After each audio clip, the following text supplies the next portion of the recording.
السلام عليكم ورحمة الله وبركاته.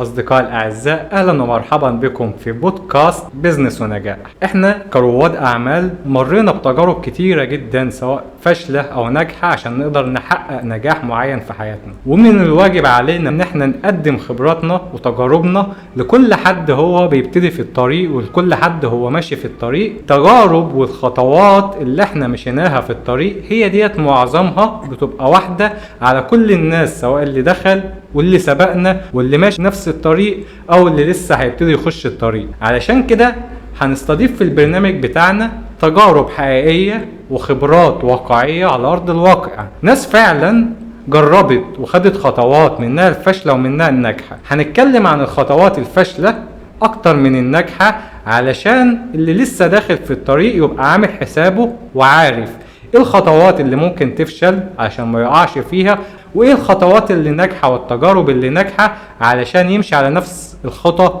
والتجارب والخطوات. بودكاست بزنس ونجاح هو مش مجرد بودكاست بيقدم مجموعة فيديوهات، هو هيستضيف فعلا ناس عندها سنين من الخبرات عشان تنقل الخبرات والتجارب ديت لكل رواد الأعمال اللي ماشية في الطريق واللي عايز يخش الطريق. وما لقيناش أفضل ولا أحسن ولا أنسب حلقة في أول حلقة نقدمها أكتر من إن احنا نتكلم ونبتدي البرنامج بتاعنا الحلال والحرام، نذكر نفسنا في الطريق في زمن اختلط فيه الحلال والحرام بشكل كبير جدا، وناس كتير بقت تتعامل في مبدأ التجارة وما يهمهاش هل الفلوس ديت حلال او حرام، هو المهم ان هو بيحصل على فلوس وخلاص. وفي ناس تانية كتير هي يهمها الحلال والحرام لكن بتعمل دوت عن جهل وبدون علم. علشان كده ابتدينا ان احنا نخلي اول حلقة في حلقات البودكاست هي بتتكلم عن الحلال والحرام، وبتتكلم عن رسائل من القرآن ليه القرآن حثنا على التجارة، وبنتكلم عن الرسول عليه افضل الصلاة والسلام كمثال نقتدي به ونموذج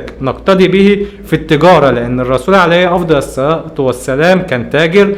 وهنستشهد بقصص من الصحابة كانوا تجار وكانوا ناجحين جدا في التجارة بتاعتهم. احب ارحب بضيف النهاردة الدكتور محمد الصادق، حاصل على ماجستير الشريعة الإسلامية، إمام وخطيب مسجد عمر بن عبد العزيز بالغردقة. رحب بيك دكتورنا، نورنا النهاردة في البودكاست بتاعنا، وانا مبسوط جدا ان اول حلقة هي بوجود حضرتك معانا. بسم الله الرحمن الرحيم. أنا اللي سعيد جدا بوجودي معك أستاذ محمود، نفتخر بيك جدا ونحبك في الله، يعني أخلاقك أخلاق عالية، فأهلا وسهلا في البرنامج الجميل ده إن شاء الله. الشيخ الدكتور محمد الصادق ولد بمحافظة قنا مدينة قفط قرية الشيخية، واشتهرت هذه القرية بكثرة حفظة القرآن الكريم وكثرة العلماء الذين تخرجوا من هذه القرية. حصل الشيخ الدكتور محمد الصادق على ماجستير في الشريعة الإسلامية جامعة قناة السويس بتقدير امتياز، كما حصل أيضا على دبلومة في الدراسات الإسلامية معهد الدراسات الإسلامية بتقدير امتياز، كما حصل أيضا على ليسانس الدعوة الإسلامية بجامعة الأزهر الشريف بتقدير جيد جدا، وإجازة الكتب الستة وغيرها في علوم الحديث، وإجازة القرآن الكريم، وفائز بمسابقة الإمام الجامع بوزارة الأوقاف، وفائز بمسابقة الإمام المتميز 2018. كما عمل إمام وخطيب بعدة مساجد في محافظة قنا والبحر الأحمر، وحاليا يعمل إماما وخطيبا لمسجد عمر بن عبد العزيز بالغردقة. أهلا بيك يا شيخنا. كنا بنقول للجمهور دلوقتي إن احنا حبينا أول حلقة نتكلم فيها عن الحلال والحرام، ونذكر نفسنا ونذكر المشاهدين بإيه هي المعاملات الحلال وايه هي التجارة الحلال، واحكام القرآن والقرآن حثنا على التجارة، وايه هي احكام القرآن في التجارة. فاحنا ان شاء الله هنتكلم النهاردة مع بعض عن احكام الشرع والقرآن الكريم في المعاملات التجارية بين الاشخاص وبعضها. فحبينا ان احنا نبتدي اول حاجة بقصة سيدنا محمد عليه افضل الصلاه والسلام والتجاره بتاعته. فحضرتك ممكن تحكي لنا وتتكلم معانا شويه عن الرسول عليه افضل الصلاه والسلام وكان ازاي بيتعامل في التجاره؟ في البداية يعني كان علمونا كده مشايخنا ان احنا لما نبدأ شيء فنبدأ بالدعاء. فدايما كده الواحد زي ما اتعلم أقول اللهم إني نويت التعلم والتعليم والتذكر والتذكير والنفع والانتفاع والإفادة والاستفادة والحث على التمسك بما في كتاب الله وسنة نبيه صلى الله عليه وسلم. لما كان موضوع أو مشروعنا في الحلقة دي عن التجارة، هو سبحان الله الإسلام ده ما سابلناش حاجة خالص إلا واتكلم عليها، ده من رفعة وعزة وشأن الدين بتاعنا يعني. فلما اتكلم حث الإسلام دائما إن احنا لا ما نبقاش عاطلين، ما نقعدش في بيوتنا، لا دايما نبحث عن الرزق. فكان أهم شيء تكلم عنه الإسلام في الرزق كانت التجارة. يعني حتى لما تكلم سيدنا النبي صلى الله عليه وسلم في كثير من أحاديثه كان يحث على البيع والشراء، يحث على التجارة، كان يكلم التجار. حتى لما نزلت الآية لما ربنا بيقول سبحانه وتعالى وآخرون يضربون في الأرض يبتغون من فضل الله، يعني ده بيبحث في الأرض عن التجارة، عن البيع والشراء. أنا لما أتكلم عن التجارة بتكلم عن واقع محيط بالناس كلها. هات لي إنسان في الوجود ده لا يبيع ولا يشتري، احنا مش هنلاقي أي إنسان ربنا خلقه بيبيع ويشتري. لذلك يعني ورد في الأثر قالوا أن التجارة 9 أعشار الرزق، 9 أعشار الرزق في التجارة بس. وقالوا العشر الباقي ده في السائمة، يعني في الغنم اللي بيرعى الغنم، والتنين دول اشتغل فيهم سيدنا النبي صلى الله عليه وسلم. يعني سيدنا النبي في بدايته اشتغل برعي الأغنام، وسيدنا النبي لما كبر شوية، لأن النبي صلى الله عليه وسلم كان عايش في مكة. مكة دي كان اقتصادها كله قائم على التجارة. يعني احنا في مكة ده ما كانش عندهم أي شيء غير أنهم يبيعوا ويشتروا، خاصة اللي رايحين البيت الحرام. اللي راح البيت الحرام ده فبيقعد فترة من الزمن فيبيع ويشتري. كان معروفين أهل مكة برحلتين اسمهم رحلة الشتاء والصيف. رحلة الشتاء والصيف والقرآن ذكرها لنا. الله ذكرت في القرآن لإلاف قريش. فالرحلتين دول كانوا قائمين، رحلة لليمن، رحلة لليمن في الشتاء، وكان اليمن دي كان فيها دفء فكانوا يروحوا يشتروا. وكانت تجارة اليمن غالبا في البخور والقماش، فكانوا يروحوا يشتروا هذه البضاعة من اليمن. أو في الشام في الصيف، لأن الصيف في الشام يعني جو جميل هناك، فكانوا يروحوا يبيعوا ويشتروا. واللي أسس رحلة الشتاء والصيف جد سيدنا النبي صلى الله عليه وسلم، اللي هو هاشم ابن عبد مناف. فالنبي هاشمي هو اللي أسس هذه التجارة. لما لقي أهل مكة قاعدين مش معهم أي شيء فافتقروا وجدبوا، يعني مش لاقين ياكلوا ويشربوا، قال فحث على البيع والشراء. فبقت عندهم رحلة الشتاء والصيف. فالنبي تربى في البيت التجارة أصلا. فعمه أبو طالب ده كان تاجر، كان يروح بلاد اليمن والشام، لدرجة أنه هو لما قابل بحير الراهب، القصة المشهورة دي، لما قابل النبي صلى الله عليه وسلم وهو نشأ يعني في السن، قابله فعرف أنه هو حيبقى النبي المنتظر. كان النبي رايح يتاجر مع عمه أبي طالب. كبر النبي صلى الله عليه وسلم شوية، فالنبي الموهبة بتاعت البيع والشراء كبرت عنده. سمعت واحدة يعني بنسميها في الوقت المعاصر بتاعنا يعني بيزنس وومن، ستنا خديجة يعني. فستنا خديجة كانت امرأة سيدة أعمال أصلا في التجارة، وكانت ماهرة، وكانت يعني عندها من الذكاء المعروف، فكانت تاجرة مشهورة. فسمعت إن في شاب اسمه محمد يعني عندي كده خبرة بالتجارة، فبالنسبة لها لقطة. حلو. هنا بقى أنا حابب نركز على النقطة ديت، إن سيدنا محمد عليه أفضل الصلاة والسلام لما اشتغل في التجارة اتشهر عنه إن هو شاطر في التجارة، بيعرف يبيع ويشتري، وأمين في التجارة، وصادق في التجارة، وصادق في عملية البيع، وكان أخلاق حسنة، وسمعته حسنة، وسمعته طيبة.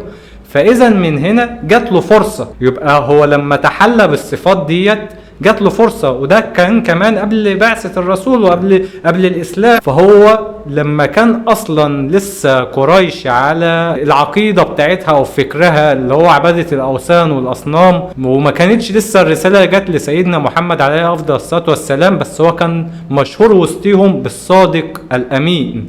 يعني هنا ما كانش لسه في اسلام بيحسوا ان هو يبقى صادق ولا يبقى امين ولا يؤدي الامانات للناس ولا يبقى اخلاقه حسنه.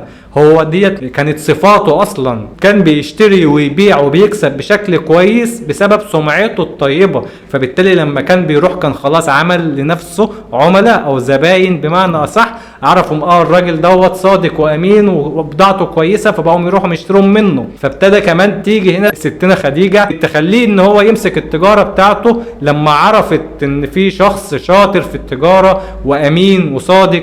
يبقى اذا هنا احنا عايزين نتكلم عن صفات اصلا البائع نفسه، علشان احنا في وقت دلوقتي بقى ناس كتير ممكن يقولوا في المنتج شيء وشويات مش موجوده اصلا في المنتج، يقعد يجمل في البضاعه بتاعته هي اصلا مش موجوده فيه. الاخلاق نفسها تيجي تتعامل معاه ممكن يكون بيتعامل بطريقه فذه، بيتعامل بطريقه مش كويسه.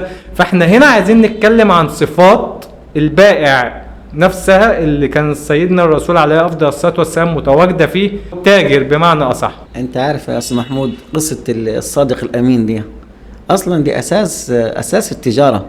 يعني هي ما عشان ستنا خديجة دي شاطرة وعاوزة تجارتها تربح، لا وظفت النبي صلى الله عليه وسلم معاها، بس ما قعدتش كده وخلاص، لا دي ارسلت الخادم بتاعها كان اسمه ميسرة في التجارة بتاعته الى الشام، قالت له راقب محمد، فاخذت تراقبه. فلما رجعوا من السفر بتاعهم ده لقوا التجاره بتاعتهم ربحت اكثر واكثر، فاخذت تحدث ميسره وتساله عن محمد، واخذ يحدثه عن صدقه وامانته والبركه التي فيه، وكان صلى الله عليه وسلم بركه. فهنا اسس يعني الاسلام عندنا مساله الصدق والامانه. مين اللي كان يقولوا عن النبي صادق امين؟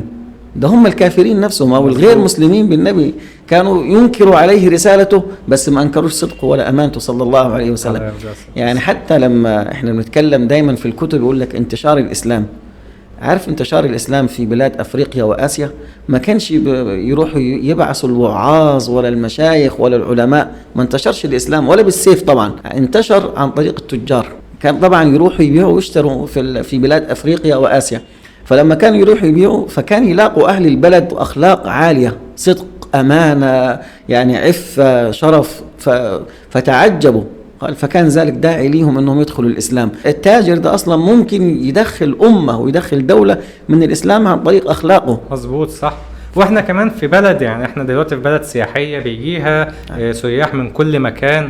فهنا ان الشخص اللي بيبقى شغال سواء في بازار او في سياحة او في فندق يتحلى بصفات الصادق الامين والتاجر الامين، علشان دوت يبقى هو مش مجرد بس هو بيقضي عمل، لا يبقى سفير اصلا للدين بتاعه وسط السياح دولت، ولعل وعسى حد منهم يخش الاسلام بسببه. نعم، او يتغير مفهوم الاسلام اللي هو جاي بيه اصلا. مظبوط صح. فده اصلا هو المفروض في كل الاعمال بتاعنا يبقى في دعوه خالصه لله سبحانه وتعالى عن طريق سلوكي. ما هو ربنا قال وعباد الرحمن الذين يمشون على الارض هونا واذا خاطبهم الجاهلون قالوا سلاما. ده كله سلوك مش كلام، ما فيش كلام خالص. مظبوط. فده اللي ابتدى بيه. انا ارجع اقول لك في التجاره اصلا حتى في الاسلام لما تكلم النبي صلى الله عليه وسلم عن التجارة، لما سئل أي الكسب أو أي العمل أفضل، بيسألوا حضرة النبي صلى الله عليه وسلم أي العمل أفضل، فقال النبي كسب الرجل من عمل يده أو البيع المبرور. يعني ده أفضل الكسب. البيع المبرور قالوا الذي لا شائبة فيه ولا كذب فيه ولا خداع فيه ولا غش فيه ولا تدليس. فكان النبي صلى الله عليه وسلم بيحارب ده كله، وده واقع احنا عايشين فيه اصلا. انا بدخل عاوز اشتري سلعه فبلاقي السلعه اللي اشتريتها غير السلعه اللي انا طلبتها اصلا، فدي مشكله كبيره. مظبوط. وده انتشر بشكل كبير في التجاره الالكترونيه. ممكن نطلب حاجه اونلاين نلاقي الحاجه دي جت غير اللي احنا عايزينه. كلنا وقعنا فيها المشكله دي اصلا.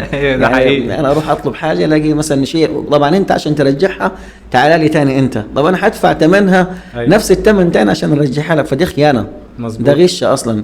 هو حضره النبي صلى الله عليه وسلم ده مره راح كان ماشي في السوق، والنبي كان دايما يعني يراقب الناس ويعلمهم، فماشي في السوق كده فوجد صبرة من طعام، كم طعام كده، فالنبي وضع يده كده بيفتش في الطعام اللي بيتباع، كان بيتباع، قال فوجد بللا في داخل الطعام كده، يعني الشيء الوحش محطوط من تحت، فلما يجي هيبيع اللي من فوق واللي من تحت، فوجد بللا، فالنبي هنا على طول علمنا وعلمه، قال له: ما هذا يا صاحب الطعام؟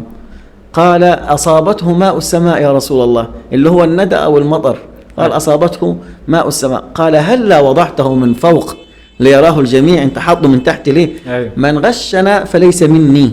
طبعا مشكلة كبيرة ان النبي يقول ليس مني. احنا اصلا ماشيين عشان خاطر شفاعة النبي صلى الله عليه وسلم، فكون ان البائع ده مش هيبقى مع سيدنا النبي، انت عملت ايه اصلا؟ فده كله مشتهر. الغش ده اساس اصلا من انك انت تبتعد عن النبي صلى الله عليه وسلم. ده هو مرة اللي هو مش عارف ادخل معاك في الصحابة، سيدنا عمر مثلا. طب قبل ما ندخلهم في الصحابة، احنا عايزين نركز هنا على جزئية الغش. اولا في الدعاية وفي التسويق وفي الاعلان بنلاقي ناس كتير بتقعد تجمل في البضاعة بتاعتها وفي الحاجة بتاعتها، ولما بنطلبها بنلاقيها جاية غير المواصفات اللي احنا اتكلمنا فيه، وممكن زي ما حضرتك بتقول بيداري المساوئ بتاعتها، ولما اطلبها الاقي فيها عيوب، الاقي فيها مشاكل، في مماطلة بعد كده بقى علشان ترجعها. هنا بقى الفلوس ديت مع انها تجارة وحلال، ببيع منتج حلال، بس هنا طريقة بيعه بقى بتندرج تحت ان الفلوس دخلت في بند الحرام، ان بقى زيه زي اللي بيبيع مثلا مخدرات او اللي بيسرق وهكذا. ايوه طبعا، لانه نتج عن غش، والغش حرام. فانت خدعتني، والخدعة دي حيلة اصلا او تكهن، زي ما كان يقول برضه سيدنا ابو بكر الصديق ان ده تكهن. اصل البيع كان حلال في البداية، انا طلبت منك شيء بيع حلال، لكن تدخله في الموضوع او تلاعب الشيطان به هو اللي حرم الموضوع. زي اللي بيحلف والله. انا شفت فيديو كان من فترة كده انتشر، اللي هو كان بيشتري الطماطم ده، فبيشتري الطماطم طبعا، بيديه للراجل اللي هو صاحب البيع، فينزله ويطلع الكيس اللي هو الطماطم الوحش ده. فانا ما اشتريتش كده، انا اشتريت شيء حرام. انا لما جيت اطلب منك طلبت منك الطماطم الكويسة، مظبوط، بس انت لما بعت لي الطماطم السيئة اللي هي فاسدة. هنا خلاص انت ده في غش بقى في التعامل، ده حرام بقى. النبي راح حذر التجار في المشوار ده لما قال يعني ان التجار فجارة. ده مرة دخل السوق كده فنادى فقال: يا معشر التجار. فراح التجار اللي في السوق كلهم رفعوا رأسهم كده، رفعوا أعناقهم، اللي بينادي سيدنا النبي صلى الله عليه وسلم: يا معشر التجار. قال: إن التجار فجارة إلا من بر وصدق، اللي هو الإنسان الصادق والبار، اللي هو الخائف من ربه سبحانه وتعالى، ده اللي هو حينجو يوم القيامة. يبقى هنا اللي بيغش في البضاعة بتاعته او ما بيقولش على مساوئ البضاعة بتاعته، ده تعتبر الفلوس بتاعته حرام، زيه زي اللي اكل الربا، زي اللي سارق طبعا، زي اللي بيبيع مخدرات طبعا. طيب هنا في حاجة بقى يا شيخ، مثلا انا ممكن اكون ببيع البضاعة ديت سعرها قليل، فاعتمد على ان الشخص عارف ان هي سعرها قليل عن السوق، فممكن يكون متوقع ان هي ممكن تكون الجودة بتاعتها قليلة، فيبقى هو بيشتغل على هذا المنطلق. مثلا حد بيبيع ترنجات، الترنج مثلا عامل 150 جنيه، في حين ان اقل ترنج عامل 600-700 جنيه. فطبيعي اللي هيطلب الترنج ابو 150 جنيه وعارف ان في ترنج اصلا هو عامل 600 جنيه، او سعر الترنج كويس 600 جنيه، فمن المحتمل يكون عارف ان المنتج دوت يكون اصلا جودته ضعيفة، فهو يشتغل او يعتمد على هذا المبدأ. مش لازم بقى يقول والله ده المنتج دوت جودته قليلة جدا عشان سعره، فكده ممكن يوقف حاله. فهل هنا برضو يندرج تحت مبدأ الغش ان هو ما ذكرش المساوئ او ان المنتج دوت جودته ضعيفة او الامور ديت كلها، واعتمد على ان العميل يبقى عارف دوت عن السعر؟ هو المسألة في البيع والشراء قائمة على الخيار، وقائمة على الإجابة والقبول. يعني أنا بعتك مثلا الشيء ده، الملابس دي مثلا، بس أنا قلت لك دي ب150، أنت قلت لي خلاص أنا خدتها، هنا ده البيع ما فيهوش أي مشكلة. إنما لو سألتك هل في عيب أنت بيعه رخيص ليه؟ لا ده والله ده ممتاز، فحلف لي والله، هنا خدعني بقى، هنا في الحرمة. انما انا في الاول لا، انا لا سألته ولا هو قال لي، انا خلاص انا ليا رؤية فانا وافقت على السعر ده. خاصة زي ما حضرتك بتقول ان هو انا عارف ان في انواع غالية، والغالي ده اللي هي الماركات العالية، وده الرديء، فانا عارف ظروفي، فهنا ما اقدرش اقول حرام لا. تمام. طيب هنا في حاجة تانية كنت حضرتك ذكرتها لي واحنا بنتكلم قبل البودكاست، قلت لي ان انت طلبت فراخ من براند معين، ولقيته جايب في وسط الفراخ ديت اجنحة وحاجات هي اصلا لا تمس صلة بالعرض اللي هو بيقوله. طيب ما هنا برضو نفس المنطلق، هو قال لي على منتج وليه سعر انا ما سالتوش وهو ما قاليش ان من ضمن الفراخ ديت فيها اجنحه مش دبابيس، وانا ما سالتوش هل هي كلها دبابيس ولا لا. طب هنا بقى الموقف زي دوت، لان في كتير من المواقف ديت بتحصل. حضرتك تفضلت وقلت انا ما سالتش وهو ما قالش، فهل هنا برضو بيندرج تحت الغش؟ هو انت كده هتخلي الناس تعرف ان انا باكل فراخ، دي هتبقى مشكله كبيره اللي بيشوفنا يعني. بس هو لا، انا لما طلبت شيء معين كده، لا هو هنا طالما ما فيش سؤال وما فيش اجابه خلاص كده ما اقدرش اقول حرام، لا.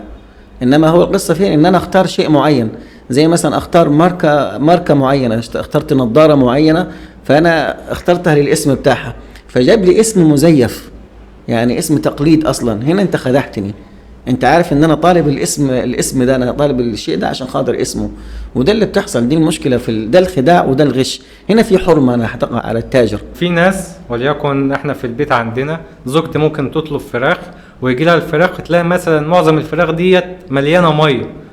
ايوه. طب هو هنا يقول لك ما انا بغسلها، لكن انت بتغسلها وبتحط ميه كتير علشان تعمل مع الوزن. طيب هنا ايه المنطلق دوت او الموقف دوت برضو يندرج تحت الغش؟ طبعا ده اساس الغش بقى، وخاصه وضع الماء، زي ما انا حضرتك ذكرت القصه بتاعت سيدنا النبي اللي هو وضع ماء على الطعام، وزي قصه سيدنا عمر بتاعت اللبن في الماء دي. أيوة. نفس القصه، انت بتبيع لي لبن، انا طلبت منك لبن، انت حطيت لي ميه في اللبن، مع ان وضع اللبن في الماء مش حرام. أيوة. لكن انك انت تبيع لي لبن في ماء ده الحرام. انا طلبت منك لبن وخلطته لي، هبص كده انا الشكل من بره ده لبن. ما هو سيدنا عمر لما ده هو في فتره سيدنا عمر، معلش هرجع، نادى في الاسواق الا تخلطوا اللبن بالماء بس، وشدد على الموضوع ده لانه الفتره دي انتشرت، بيجي في غش، فتدخل ولي الامر اللي هو سيدنا عمر ابن الخطاب، قال حتى مر على الخيمه، القصه المشهوره دي، فسمع المراه تأمر بنتها ان هي تقول هل لا وضعت الماء على اللبن؟ قالت ألم تعرفي يا أماه أن عمر بن الخطاب قد نهى عن وضع الماء في اللبن؟ قالت إن عمر لا يرانا. قالت إن كان عمر لا يرانا فإن الله يرانا. فبكى سيدنا عمر بن الخطاب، رجع للبيت فجمع أولاده، قال لما جمع أولاده قال إن لكم فتاة عندي أريد أن أزوجكم إياها، في بنت كده عاوز أزوجكم إياها. فقام سيدنا عبد الله قال أنا متزوج، وقام الثاني قال أنا متزوج. سيدنا عمر قال لو كان لي حاجة في النساء لتزوجت هذه البنت. فقام سيدنا عاصم ابن سيدنا عمر بن الخطاب قال أنا غير متزوج يا أبي. قال فجاب هذه البنت، يعني أتى بها فزوجه، ده عشان بس ضميرها تزوجت بنت أمير المؤمنين. وهي هنا لا كانت تعرف ولا كانت شايفة ولا كانت أي حاجة، ولا عارفة إيه اللي بيحصل من وراء الكواليس. هي الفكرة بس إن أنا نفسي يبقى من جواي عندي مبدأ وضمير إن أنا أمشي بما يرضي الله، وإن أنا أبقى عارف إن ربنا هو الرقيب عليا. ساعتها هنا بقى بيتفتح لي فرص كتير جدا، مش شرط ان انا اقعد اتصنع علشان اجذب الفرصة. هو ايه الثمرة بتاعت الموضوع ده اصلا؟ ايوه، ان البنت دي انجبت سيدنا عمر بن عبد العزيز خامس الخلفاء الراشدين ما شاء الله. فشوف انت البركة كلها بركة الصدق في البيع والشراء في التجارة ما شاء الله. يعني ابنها وزوجها كان ابن امير المؤمنين، وابنها بعد كده بقى امير خامس الخلفاء الراشدين اللي احنا بنحكي عنه. ما هو زي ما قال سيدنا النبي، يعني حذر من التجار فجارا. في الناحية الثانية قال التاجر الامين الصدوق مع النبيين والصديقين والصالحين. بس انت اصدق في تجارتك، خليك صادق شوية. ده احنا عندنا مشكلة اسمها الحلف بالله في البيع والشراء. ايوه، ادخل بس السوق ولا ادخل والله العظيم غير الطلقات اللي احنا بنسمعها دي يعني، ودي مشكلة كبيرة. دلوقتي يا شيخنا محتاج حضرتك تكلمنا عن صفات التاجر اللي المفروض يتحلى بيها، واللي القرآن قال لنا عليها ان المفروض التاجر او البائع تكون موجودة فيه الصفات دي، واللي الرسول عليه أفضل الصلاة والسلام كان متحلي بالصفات ديت. فناخده قدوة بالنسبة لنا، نشوف ايه هي الصفات اللي كانت فيه ونبتدي ان احنا نتحلى بيها. لو بصينا هنلاقي مثلا في صفات ذكرها لنا القرآن والسنة، يعني أن يكون صادقا، أن يكون أمينا، أن يكون سمحا، أن يكون تقيا.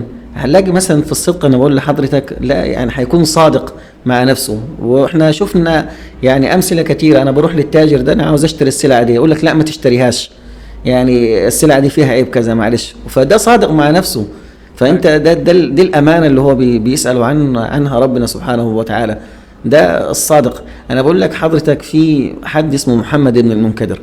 محمد بن المنكدر ده من ائمه السلف الصالح، يعني ليه قصص في الزهد والورع. كان تاجر زي تاجر قماش، مخلي واحد زي احنا بنقول صنايعي بيسموه الغلام في الكتب بتاعه، فبخلي الغلام ده هو اللي يبيع ويشتري. فراح في المحل بتاعه ففي قماش ب5 دراهم وقماش ب10 دراهم. قال فترك المحل لقضاء حاجة، فواحد دخل يشتري من المحل بتاع ابن المنكدر، بيسأل الغلام بتاعه بكم؟ قال هذه ب10 دراهم. قال فاشتراها منه، فباع الذي ب5 ب10، يعني اللي ب5 دراهم باع ب10. طبعا فرح. أيوه. فلما رجع سيده اللي هو محمد بن المنكدر قال له يا سيدي بعتك الذي ب5 ب10.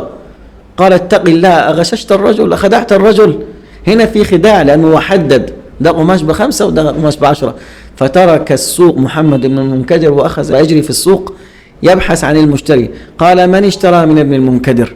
من اشترى ثوبا من ابن المنكدر؟ من اشترى ثوبا ب10؟ قال حتى أوقف الرجل، يعني الرجل رجع كده أنا الذي اشتريت ثوبا ب10. قال إن الغلام قد أخطأ. برضو عندهم كده حتى أسلوب حسن، ما قالوش إن الغلام كذب. قال إن الغلام قد أخطأ وباعك الذي ب5 ب10. الرجل قال له أنا قبلت، خلاص أنا قبلت. قال ولكني لا أقبل، يعني صاحب المحل مش فرصة ولقطة بالنسبة له. فعلا هنا في العصر اللي احنا فيه اللي من رحم ربي ده بقى كتير جدا.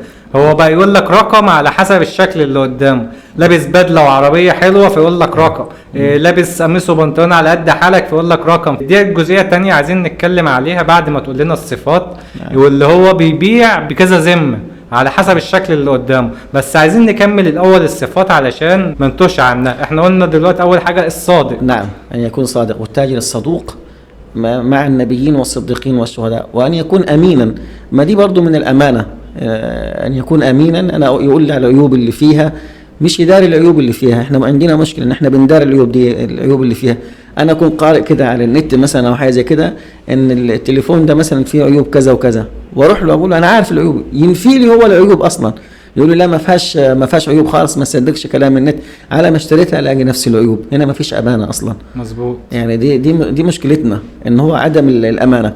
الشيء الثالث اللي هو ذكروه ان يكون سمحا. يعني انا بدخل عند واحد عشان اشتري، يعني عشان يفكها شويه كده ويضحك. ما فيش مشكله يا عم، طب انا انت اللي محتاج لي اصلا في الاصل، فاضحك لي، بس انا برضو محتاج له، مش لاقي الحاجه دي. فهو النبي علمنا رحم الله رجلا سمحا. السمحه قالوا السماح بدايتها بالابتسامه، بالكلمه الطيبه، مش انا داخل انت بتشد معاي في الكلام وتنهرني وعجبك ما عجبكش ما تشتريهاش. دي مشكله. لا، سمحا اذا باع، سمحا اذا اشترى. ما هو برضو زي ما بيطالب من البائع، الإسلام بيطالب من المشتري إنه هو يبقى مؤدب، يبقى محترم، يبقى سمح مبتسم. فسمحا إذا باع، سمحا إذا اشترى، سمحا إذا اقتضى. فدي السماحة. الحاجة الرابعة اللي هو التقوى. التقوى من الشروط الأساسية المفروض اللي هي تكون عند التاجر، ودي حضرتك اللي ذكرتها كان السبب في نشر الإسلام في البلاد بتقواهم. يعني أنا خلاص حضرت البيعة، أنا صادق معهم، أمين معهم، سمح معهم، ما كذبتش عليهم. ده كله التقوى اللي بعثت في التاجر الحاجات دي. أنا مثلا جاء وقت الصلاة ده مقدس عندي، فخلاص أنا أسيب بيع وشرائي، كل مقام قال ده وقت الصلاة. فده كله رجال لا تلهيهم تجارة ولا بيع عن ذكر الله وإقام الصلاة وإيتاء الزكاة. فده التقوى هي الباعثة في قلوبهم لهذه الخيرات التي هم فيها. يبقى احنا دلوقتي هنقول الصدق، نعم، الأمانة، التقوى، البشاشة، ان انا اكون بشوش واضحك في وش الشخص اللي قدامي واتعامل معاه معامله طيبه ومعامله حسنه. ديت الصفات اللي المفروض القران حسنا ان احنا في اي تجاره لازم نتحلى بالصفات دي. علشان الفلوس بتاعتنا كمان تبقى فلوس حلال. مصنع لوجن للعبوات البلاستيكيه فخر الصناعه المصريه. بسواعد وعمالة مصرية بدأت رحلة مصنعنا سنة 2010 لتصنيع العبوات البلاستيكية مختلفة الأشكال والأحجام. حققنا نجاحات كبيرة ومتتالية وطورنا خطوط إنتاجنا، ولدينا الآن في مصنع لوجن للعبوات البلاستيكية 7 خطوط إنتاج تقوم بإنتاج عبوات المياه المعدنية والعصائر، وعبوات مستحضرات التجميل والمنظفات، وعبوات الأدوية، وعبوات الزيت والخل، وأيضا البخاخات بمختلف أشكالها وألوانها. ومتوفر لدينا أيضا تصنيع عبوات مخصصة تلبي طلبات عملائنا الكرام. ولجودة منتجاتنا وثقة عملائنا الكرام استطعنا بفضل الله تصدير منتجاتنا لأكثر من 20 دولة، منهم تركيا والسعودية والأردن. في مصنع لوجن للعبوات البلاستيكية بنقدم لعملائنا جودة وتعدد في المنتجات وسرعة في تسليم أي كميات. طيب احنا دلوقتي عرفنا هي الصفات اللي المفروض اي تاجر او اي شخص واقف في السوق لازم يتحلى بيها ويتحرى الدقة في البيع بتاعه عشان الفلوس بتاعته تبقى حلال، ما يجيش في يوم القيامة يلاقي ان كل قرش هو كان بياخده كان حرام. طيب دلوقتي يا شيخنا احنا عايزين نعرف هل التاجر بيحط هنا نسبة الربح بتاعته على حسب ما هو شايف المنتج والبضاعة في السوق، ولا الاسلام حط لنا شروط واطار معين ما نقدرش ان احنا نطلع عنه؟ يعني الاسلام قال لنا مثلا ان تجارتك او ربحك ما يكترش عن كده وما يقلش مثلا عن كده. هل في حاجة في الدين الاسلامي بتحسنا على كده او حاطين شروط معينة في عملية الربح، ولا ديت بتبقى كشطارة مننا بمعنى اصح؟ لا، هي كشطارة. هو كتحديد الربح في الإسلام مفيش تحديد ربح في الإسلام. هو الدين أو الإسلام راعى ان هو بلاش الاحتكار، بلاش انك انت تجهد الناس او تتعب الناس، لكن كحد او سقف معين لا. ده من باب الامانه، ان هو التجاره عندنا زي ما قلت لحضرتك ايجاب وقبول. انا بعتك التليفون ده ب1000 انت قبلته، خلاص كده. حتى لو انا التليفون دوت كان واقف عليا مثلا ب200 جنيه انت قبلته، تمام. ايجاب وقبول. زي الواحد اللي بيتزوج، ما انا عرفت ان هي كده خلاص انا قبلتها، فده ايجاب وقبول. وبعدين حد وضع ربح معين، لا ما فيش وضع ربح معين، لا. يعني مثلا انا ممكن اجيب بضاعه واكسب فيها 100% او 200% عادي؟ ايوه طبعا. وحصل كده، حصل ان النبي صلى الله عليه وسلم كان في صحابي تقريبا اسمه صخر ده كان شاطر كده في ماهر في التجاره والبيع والشراء. فالنبي صلى الله عليه وسلم راح اعطاه له درهم تقريبا كده، درهم، قال له اشتري لنا شاة، هات لنا شاة خروف كده او بدينار يعني. فراح الصحابي ده كان تاجرا فاشترى بالدرهم شاتين مكان الشاة الواحدة، شاتين.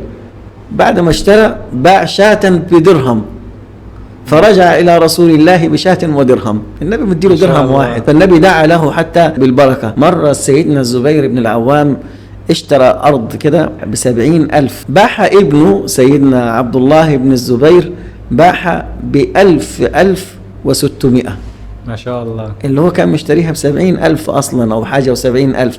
فشفت يعني أكتر من 9 أضعاف. فوضع سقف معين لا، ما فيش وضع المهم إن هو أنا متقي الله وربنا بارك لي في البيع والشراء، وما غليتش يعني ما استغليتش حاجة الناس، لا. وبعدين هنا خاصة إن إحنا بيضع العلماء شروط إن هو قد يختلف المكان لمكان. يعني مثلا المكان هنا مثلا أغلى من مكان في منطقة تانية، فمحله فيه عمالة، فهو بيضع هذه الشروط بس بعيدا من الاحتكار. طيب هنا في حاجة تانية برضو، احنا كده عرفنا ان مفيش سقف، وديت على حسب شطارة كل شخص والمكان اللي انا فيه. طيب نقول ايه مثلا في شخص بيبيع بكذا ذمة؟ يعني انا لقيتك لابس بدلة فانا هبيع لك الحاجة ديت ب1000، حد تاني لقيته على قد حاله هبيعها له ب200، هو نفس المنتج بس انا بعتها على حسب شكل الشخص اللي قدام مني. هل هنا برضو بتقع تحت مبدأ الشطارة ولا في حرمانية في الجزئية ديت؟ لا، هو كحرمانية صريحة لا، لكن في استغلال هنا. هو هنا الباب ادخل من باب الاستغلال، مع انه مسكين. انا في الواقع هو ما يعرفش ان البدله دي اصلا الشغل جايبها له، او الشغل او ده بيها العربيه اللي راكبها دي بالتقسيط وعليها مشكله كبيره. فهو لكن استغل المنظر او استغل الشكل نفسه ده. فالاستغلال نفسه لا، ده مشكله كبيره يحاسب عليها يعني. وبعدين زي ما احنا بنقول بيع الذمم، هو شايف اختلاف الذمم دي مشكله، بس برضو القاعدة كلها إيجاب وقبول. ما هو اللي راح يشتري ده المفروض يكون فاهم وسائل، عارف إن هنا بكذا وإن هنا بكذا، وقبل في الآخر يعني. فهو القصة كلها في النوايا. يعني هي ممكن ما تبقاش حرام، لكن ممكن تكون فيها شبهة على حسب نيته. بالضبط، نيته، أنا نيتي هل الاستغلال ولا لا. فدي المعاملة معاملة قلبية أكثر منها صريحة يعني. طيب ممكن حضرتك تذكر لنا، لأن ناس كتير تتكلم إن الفقراء في الجنة، وإن بتحسهم إن هو لازم يبقى فقير، وإن أنت لازم تبقى متعايش مع الفقر، وإن اللي بيسعى ورا المال دوت يا إما حرامي يا إما مرتشي يا إما الأموال ديت هيتحاسب عليها كلها، فانت خليك افضل فقير. ويقعدوا هنا ناس كتير تقعد تحقن الفقراء مسكنات بمعنى اصح. طيب هل هنا الصحابة كلهم كانوا فقراء، ولا في قصص من الصحابة كانت فعلا تجار وكانوا ناجحين، سواء ناجحين في حياتهم الشخصية او ناجحين في التجارة وكانوا اغنياء؟ وهل من الافضل انا كتاجر اشتغل اللي هو يقضيني اكل وشربي بس كده لحد ما القى وجه كريم،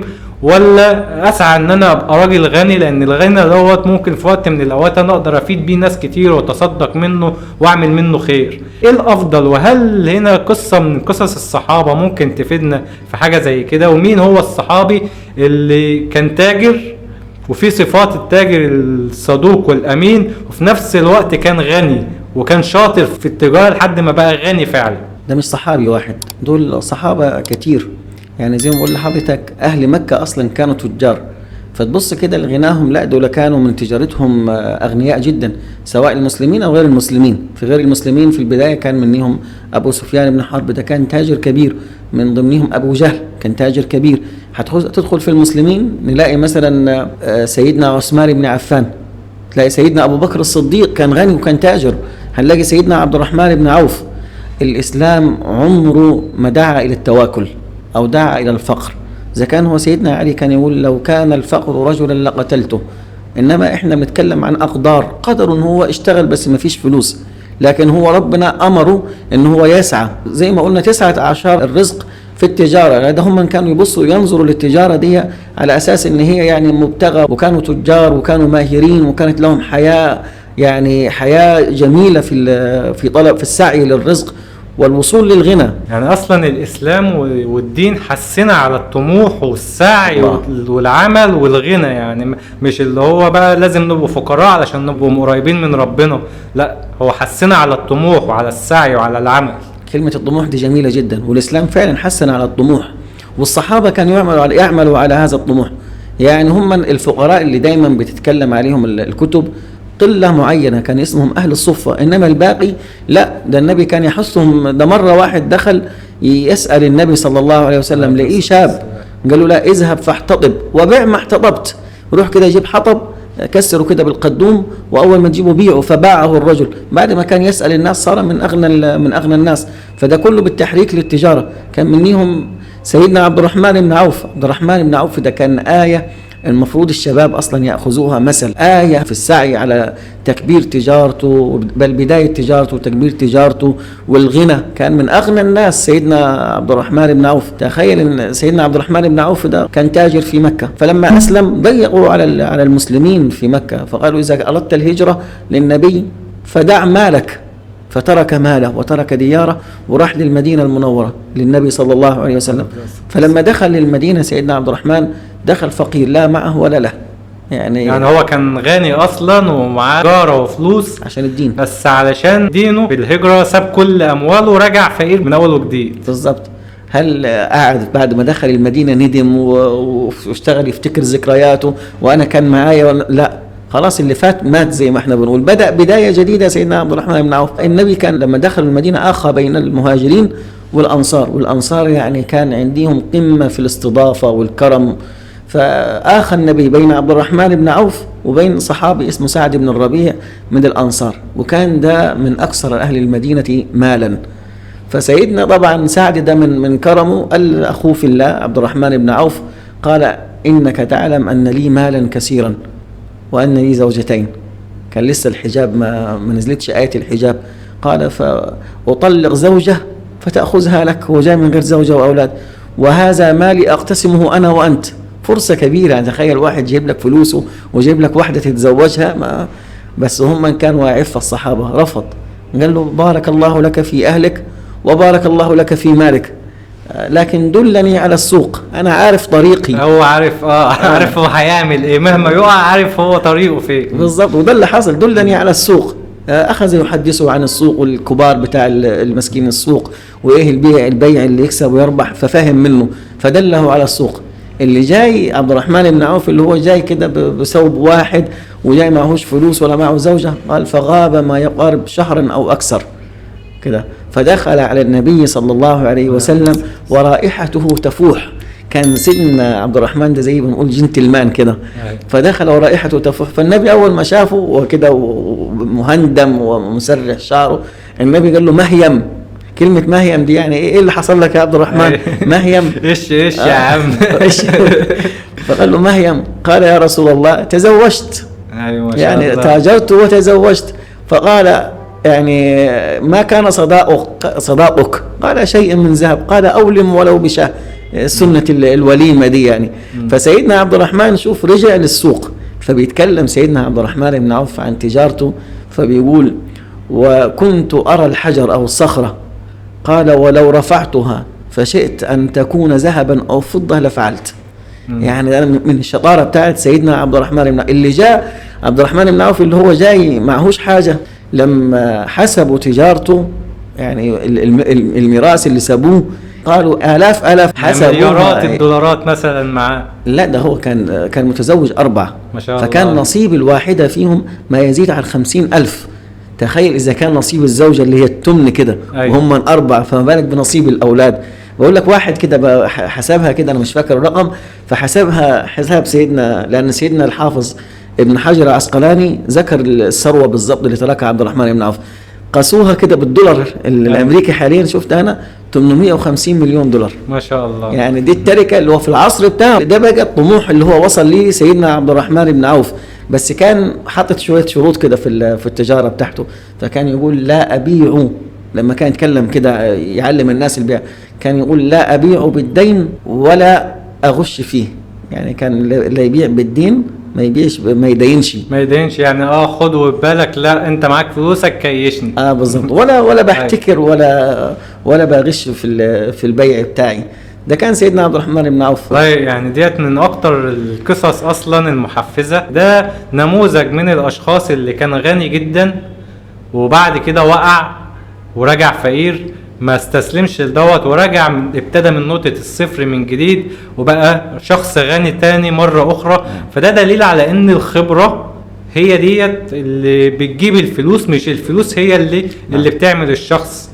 ده حاجة. تاني حاجة اللي استشفته برضو من الموضوع ان هو شخص ناجح وشاطر وعمل ثروة كبيرة، زائد ان هي اخلاقه حسنة، زائد ان هو بيبيع ويشتري بما يرضي الله، زائد ان هو لا بيغش. فهنا شخص هو عارف ان رزقه بيد ربنا، ان انا مهما اقول لك لو هقعد اجمل لك في الحاجة ديت علشان ابيعها لك، في الاخر انا هقع وهبقى معروف ان انا شخص كذاب ومش هتكرر مني البيع تاني. لكن لما ابيعها لك واعرفك ان الحاجة ديت فعلا فيها 1 2 3 وانت قبلتها على هذا الاساس، فمن هنا كده الرزق بقى حلال والرزق جالي، وفي نفس الوقت انا اتعرفت ان انا شخص صادق وامين، فالشخص دوت هيجي لي تاني وهيجيب لي غيره وغيره وغيره. مجمل الموضوع اللي احنا اتكلمنا فيه من بداية الحلقة، لو بصينا هنلاقي ان الشخص لو التزم بالاخلاق الدينية اللي الدين والرسول قال لنا عليها، الصدق والامانة والبشاشة والتقوى، هنا انا هكون تاجر شاطر وناجح، والفلوس بتاعتي هتبقى حلال، وربنا هيبارك لي في التجارة بتاعتي وتبقى واوصل من هنا ان انا ابقى غني كمان. نعم. البركة ده شيء جميل جدا في التجارة. مظبوط. يعني ودايما بينسوه يعني البركة في التجارة. يعني احنا في شيء اللي هو الحلف. انا دايما بتكلم عن الحلف، دي مشكلة كبيرة عند البائع والشاري. يعني كان النبي صلى الله عليه وسلم بيقول ان بيعكم يعني يشوبه الحلف واللغو، يعني بتكذبوا او مثلا وتحلفوا بالله، فشوبوه بالصدقة. يعني حطوا كده في الصدقة عشان ربنا يبارك لكم في البيع والشراء ويزود التجارة. الحلف ده مشكلة كبيرة بنقابلها في السوق بتاعنا والله العظيم. أيوة. يعني يجي تبيع له مثلا الشيء ده هو كاذب وانت عارف انه هو كاذب وبنشتريه. طب انت ده رزق اصلا، انت ليه تبيع سلعتك بالكذب او بالحلف؟ يعني ولا تتخذوا ايمانكم دخلا بينكم، هو مصر والله العظيم دي بكذا. بل الاكبر منها دي ان يحلف بالطلاق. يعني طلاق، ايه دخل زوجتك في الموضوع؟ انت اصلا بتبيع وتشتري. طيب هنا في جزئية مهمة جدا، لان فعلا زي ما حضرتك قلت ان في تجار كتير لازم بيحلف ايمان ولازم بيحلف بالطلاق. طيب هنا بقى لو في مثلا هو حلف بالطلاق على حاجة معينة والحاجة ديت ما طلعتش فعلا في المنتج، مثلا ان قال لي ان المنتج دوت عليا كذا انا ضامنه لك وجودة عالية وي وي وي، انا راجل خدت منك المنتج وسافرت لقيته عكس اللي انت قلت لي فيه تمام، انا ما رجعتلكش، بس اللي انت حلفت عليه هنا نعم. ده مش صح. هل هنا بقى يحصل فعلا يقع الطلاق فعليا؟ على حسب، ممكن يقع، يعني على حسب الصيغة والنية ممكن يقع. وحتى لو ما وقعش، احنا عندنا قاعدة بتقول يمين الطلاق يمين الفساق. الفساق هم من اللي دايما على لسانهم الحالف بالطلاق. بس انا بشتري وبيع، انت بتبيع، ايه دخل زوجتك في الموضوع؟ ليه تدخل حياتك الأسرية وتدخل أولادك وتخلي فيه حرمة يعني أو شبهة في زواجك وفي أسرتك؟ ايه دخلك؟ ما انت ربنا قدر لك الرزق، شئت أما بيت هتبيع أو هتشتري وهتكسب، فليه دخل زوجتي أو دخل ربنا؟ ليه؟ والله العظيم وأنا عارف إنك أنت كاذب وأنت عارف إنك أنت كاذب. ده يمين غموس. الغموس اللي هو يدخل صاحبه النار. اليمين الغموس اللي هو من حلف على شيء يعلم أنه هو كاذب، يعني والله العظيم هي بكذا. فلذلك النبي حذر منه، يعني قال إن بيعكم وشراءكم يشوبه الحلف فشوبوه بالصدقة. دائما يطلع صدقة لله عشان ربنا يبارك لك فيه.